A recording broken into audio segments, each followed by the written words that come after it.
Alright, so today we've got some spoilers for the Christmas special. Not too much, but if you haven't watched it yet, I would consider maybe waiting to watch this video. But if you have watched it, let's get into it. Welcome to the Snipe Life, where we look at creativity through the lens of Christianity. And today we are going to be looking at The Chosen's Christmas special, Christmas with The Chosen, The Messengers. It was an amazing special. We got to see it a little bit early. If you haven't heard, we got invited to go to Washington, D.C. with The Chosen. We got to meet Dallas and his wife Amanda, Daryl, a lot of the cast from Eden to Mother Mary to Mary Magdalene. And we got to interview a lot of them as well. If you want to see more of the behind the scenes from the Museum of the Bible, or see some of those interviews from the cast and crew, then make sure you join our Patreon or our channel members. We're not going to be putting it on our main channel, but we are going to be putting it there for you guys to see. But for this video today, we're going to dive into a video that I actually did a couple of weeks ago, talking about what to expect from the Christmas special, before I knew anything about it. And so we dove in and talked about a lot of different things, which we're going to catch up on in later episodes. But today we're going to specifically talk about the two new characters that we met. Well, two of the three new characters that we met in this special. So first up, let's talk about this man right here, Tychicus. This is an interesting character from scripture, and really cool that they added him into this whole story here. Although you might not have remembered Tychicus from scripture, he actually is a pretty prominent figure that shows up multiple times in the New Testament. Paul writes about him a lot in Ephesians or Colossians, 1st and 2nd Timothy. So Tychicus shows up as one of the early church members. He actually helps Paul in a lot of different ways and is there to kind of relieve people when they need new leadership in an area or when other things are being moved around in early church society in general. From the scriptures that we have, he was obviously a very close friend to Paul and probably to other church members as well. And as he kind of went through things, he was obviously a big help to Paul in everything that was happening in the early church. But specifically in this episode, we see as Tychicus is smuggling Mary Magdalene into this city that Mother Mary is. Though we haven't seen this behavior anywhere in the New Testament, it's not to say that this couldn't happen. As Tychicus almost gets caught at the gate without his papers and almost found out that Mary Magdalene is in this cart, he does finally get through the Roman guards. And as he gets into the city, he walks up to a gate. And what happens next is extremely interesting to me. As he approaches the gate, he knocks. And then he draws a line on the ground with his foot. The owner of the house comes forward and asks a simple question. "Are you lost, traveler?" And then Tychicus responds, "No longer, for I have found the way." And as the man opens the door, he looks down, smiles, at the line that Tychicus has drawn. He takes his foot and finishes the fish symbol. Now this is called the ichthys, or the ichthus.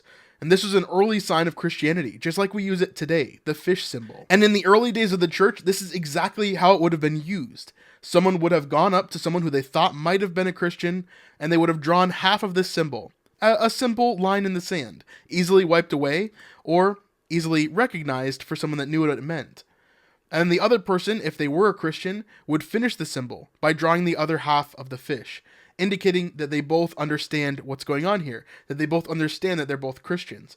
And then easily this symbol is wiped away so that no one else would see what's going on. And here's where it gets interesting. Tychicus, who is a servant of Paul, been a friend of the early church, is now here with this man who has just opened the gate for him, who is also a Christian.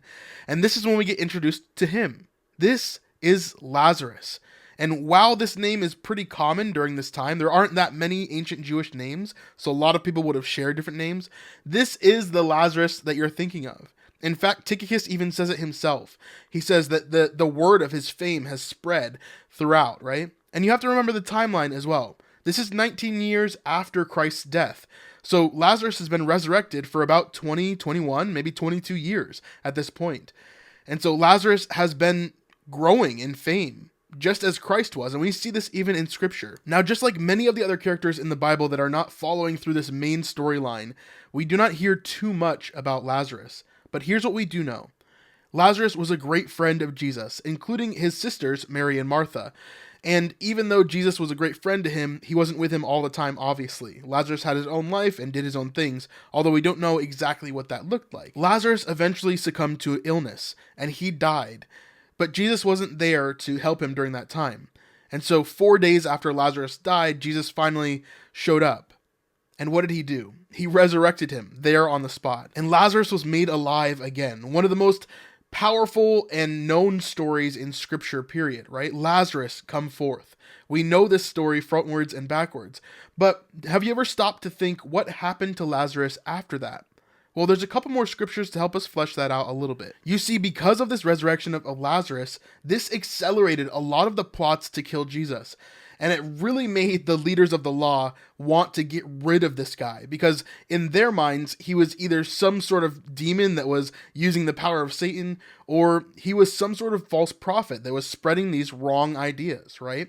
But for them, they needed to get rid of him because of all of that. But through all of this, the fame of Lazarus and Jesus was spreading everywhere. Lazarus became a beacon, a point of reference for people to say, oh yes, Jesus is the Messiah. He just resurrected this man who had been dead for not 1, not 2, but 4 days. And this is a very significant number as well, because they believed that beyond 4 days, there was no way that he was just ill and seemed dead, but was actually really dead. And Lazarus was so dead that he was buried and in his grave clothes, but he still came forth after Jesus resurrected him. So Lazarus became the point of conflict for the leaders of the law, because to so many people, they were coming to believe in Jesus because of Lazarus, because he was here in the flesh, and people in the town knew that he had died.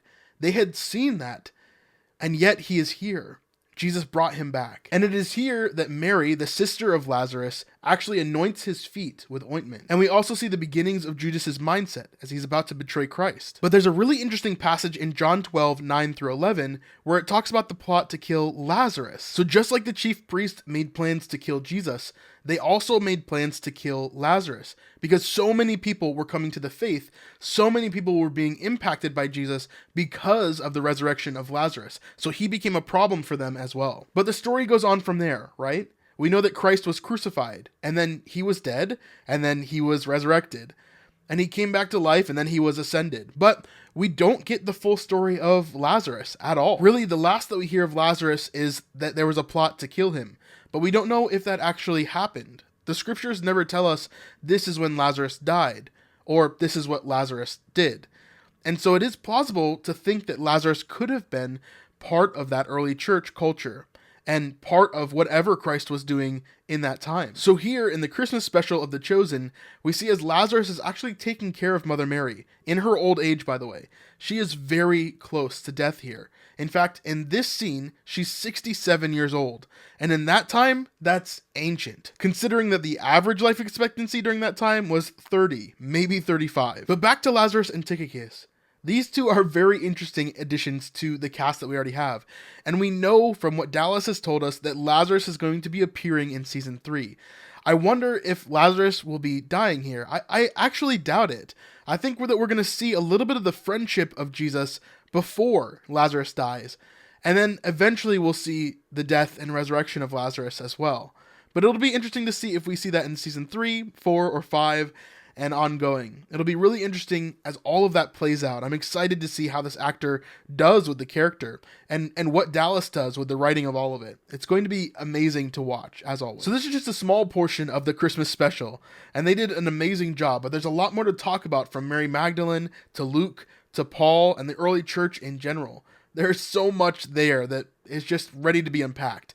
So get ready for the episodes coming up. We've got a lot of them, and it's going to be amazing. Overall, having these two characters here, Tychicus and Lazarus, really helps us to have a great understanding of what the early church looked like, how things would have operated, and how scared people really were that they were going to be killed soon, because a lot of them were about to be killed. Well, I hope you like this video. If you want to see more of the behind the scenes from Washington, D.C. and our trip there to the Museum of the Bible, or an interview with Dallas Jenkins or Amanda Jenkins, we've got a lot more stuff coming up on our Patreon and on our YouTube channel members. So you can hit that join button below, or go to patreon.com/thesnipelife to sign up there. But thanks for being part of our community as always, and we'll see you guys on the next one. Peace.